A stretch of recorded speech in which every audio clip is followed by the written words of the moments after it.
বাবা রে বাবা, আমার কিছু হলে গ্রামের হাতুড়ে ডাক্তারের কাছে নিয়ে যাও। তোমার বাবার অসুখ হয়েছে, গ্রামের হাতুড়ে ডাক্তারের কাছে না নিয়ে গিয়ে ডমকলের চেম্বারে নিয়ে গিয়েছো, তারপর আবার হাতে ফলের ক্যারি। বাবা বয়স্ক মানুষ, সুগার প্রেশারের রোগী, গ্রামের হাতুড়ের ডাক্তার পারবে না বলি তো ডমকলের চেম্বারে নিয়ে গেছি। তাতে কি হয়েছে? তোমার বাবা সুগার প্রেশারের রুগী তো হাজার হাজার টাকা খরচা না করে বিষ খেয়ে মরতে পারে না। তুমি মুখ সামলে কথা বলবে। কি করবে তুমি? বৌমা, তোমরা ঝামেলা ঝুটি করো না। বৌমা, আমি গ্রামের হাতুড়ে ডাক্তারের কাছে গিয়েই দেখাবো। তোমরা টাকা খরচা করো না আমার পিছনে। অতই যদি বুঝেন তাহলে বিষ খেয়ে মরতে পারেন না, যত সব ন্যাকামো। কি বললি তুই? তুই তোর বাবার জন্য আমার গায়ে হাত তুললি? তুই থাক তোর বাবাকে নিয়ে, আমি চললাম বাপের বাড়ি। বৌমা, বাড়ি ছেড়ে যেও না, তোমাদেরই সংসার। আমার ছেলেকে যে ভাবুই বলবে সে ভাবুই চলবে। থাক থাক, আর জুতো মেরে গরু দান করতে হবে না। ছেলেকে দিয়ে মেরেও শান্তি হয়নি, আপনি যতই বলেন থাকবো না আমি, আর চলে যাব বাপের বাড়ি।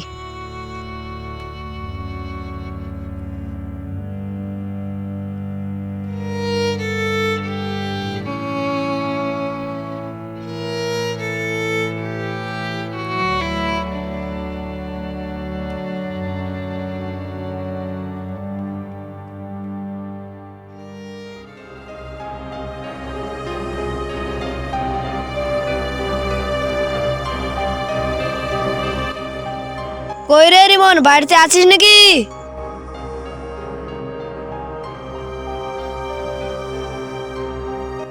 কে বাবা, সূর্য নাকি? কাছে এসো, তোমার কথাই ভাবছিলাম। কি বলবেন বলেন কাকু। বাবা সূর্য, একটু বৌমাকে বুঝিয়ে নিয়ে আসো না। ঠিক আছে কাকু, আমি গিয়ে দেখছি।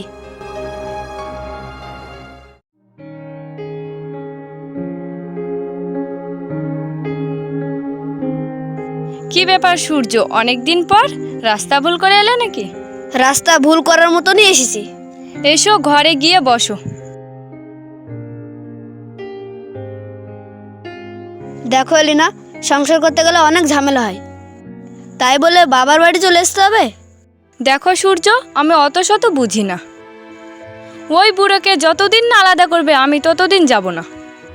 এটা কি বলছো এলিনা? এটা কি করে সম্ভব? কাকু বুড়ো মানুষ, রিমন ছাড়ার কাকুর কে আছে? ঠিক আছে, তাহলে তোমার কথাটা কাকুকে গিয়ে বলছি।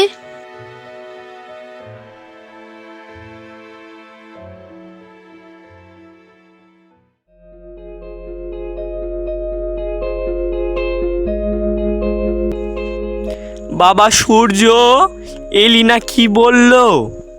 কাকু, এলিনা বলছে আপনি আলাদা খেলে আসবে।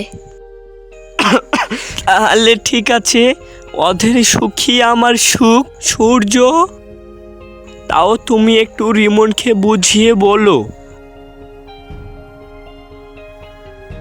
কি রে সূর্য, কখন আসলি?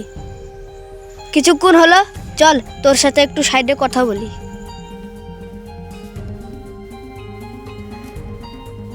বল, কি বলবি বল। দেখ রিমন, তোর বাবাকে আলাদা করলে এলিনা আসবে, এ কথায় কাকু রাজি হয়েছে। তুই গিয়ে এলিনাকে নিয়ে আয়। ঠিক আছে, যাই তাহলে দেখি।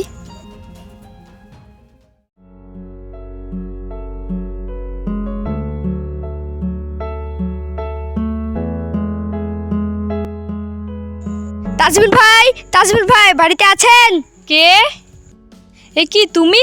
আমার জীবনটা নষ্ট করে তোমার শান্তি হয়নি, আবার এসেছো? এ কি রাগ করছো কেন? তুমি সূর্যকে যা বলেছ তাই মেনে নিয়েছি।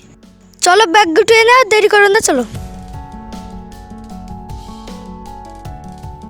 তোমার মতো বাপভক্ত ছেলের কাছে আমার মেয়েকে আমি পাঠাবো না, কেননা তোমার কাছে তোমার বউয়ের থেকে তোমার বাপের দৌলতটা বেশি।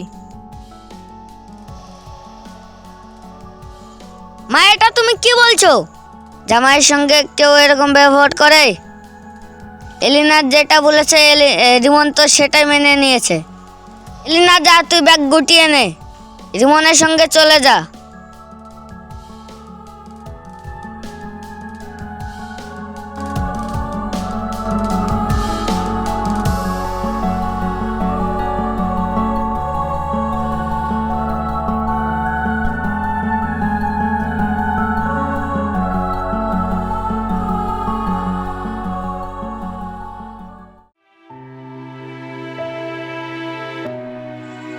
রিমন বাহ, মাছ মাংস নিয়ে যাচ্ছ বউ শাশুড়ির জন্যে, আর পাশের ঘরে খাচ্ছে তোমার বাবা আলু সিদ্ধ ভাত। আমাদের পরিবার নিয়ে আপনাকে কথা বলার কে অধিকার দিয়েছে? এ কি জামাই ভাইটে মেয়ের সঙ্গে কি কথা বলছে? সময় দেখে কিছু অধিকার করে নিতে হয়। হ্যাঁ, এই কথাটা তো এলিনাকে জানাতেই হবে।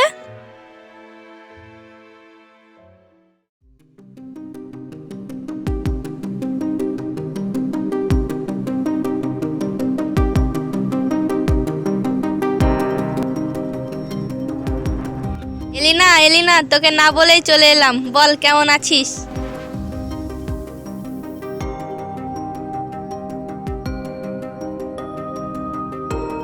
বুদ্ধি খাটিয়ে বাপ বেটাকে আলাদা করলাম, তাও ওদের ভালোবাসা কমেনি। বুড়ো যেন মরতে মরতেও বেঁচে যায়। তা তুই ঠিকই বলেছিস। আমি এসে যা দেখলাম, তোর শ্বশুর যে কাজের মেয়েটাকে রেখেছে তার সেবা যত্নে তো তোর শ্বশুর 16 বছরের যুবক হয়ে গেছে। দেখিস তোদের দুজনকে আবার লাথি মেরে বের করে না দেয়।